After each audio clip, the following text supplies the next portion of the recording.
আশার রেশমি সুতো বুনতে বুনতে ডক্টর যোগেশ ডেওরি একজন সেরিকালচারিস্ট, যিনি সাধারণ ঘরোয়া রেশম কীট পালনের প্রথাকে একটি সমৃদ্ধ শিল্পে রূপান্তরিত করেছেন। শুরুর দিকে তিনি তার মাকে রেশম সুতো কেটে কঠিন পরিস্থিতির মধ্যে জীবনযাপন করতে দেখেন।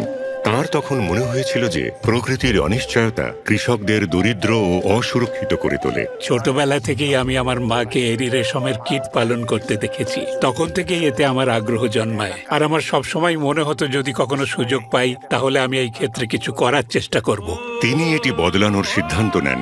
একে একে পদক্ষেপ এগিয়ে নিয়ে শক্ত আর কম যত্নে বেশি ফলনশীল এরি রেশম কীটকে তিনি প্রসারিত এবং উৎসাহিত করেন।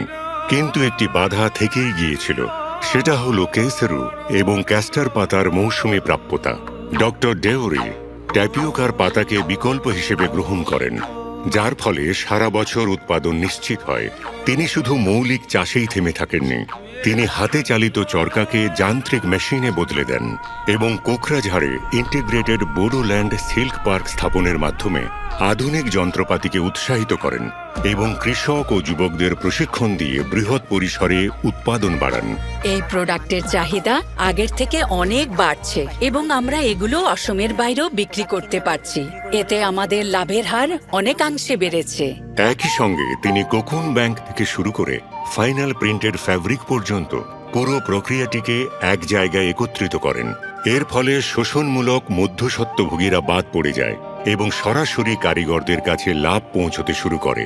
তার প্রচেষ্টায় 1600টি গ্রামে নীরব বিপ্লব জেগে ওঠে। নারীরা প্রাথমিক সিদ্ধান্ত গ্রহণকারী এবং আর্থিক নেতৃত্বকারীর ভূমিকায় সক্ষম হন। আমাদের সমাজে অধিকাংশ দরিদ্র মানুষ এই কাজটি করে থাকেন, কিন্তু আমাদের এতে শিক্ষিত শ্রেণীকেও যুক্ত করতে হবে। ভারত সরকারও একটি উদ্যোগ নিয়েছে। আমরা 2047 সালের মধ্যে চীনকে পেছনে ফেলে রেশমের শীর্ষ উৎপাদক হওয়ার লক্ষ্য নিয়েছি। তিনি পারম্পরিক মুগা সিল্ককে ভুলে যাননি, বরং মানস ন্যাশনাল পার্কের কাছে তিনি একটি বন্য মুগা অভয়ারণ্য স্থাপন করে প্রমাণ করেছেন যে ঐতিহ্য ও প্রকৃতি পাশাপাশি বিকশিত হতে পারে।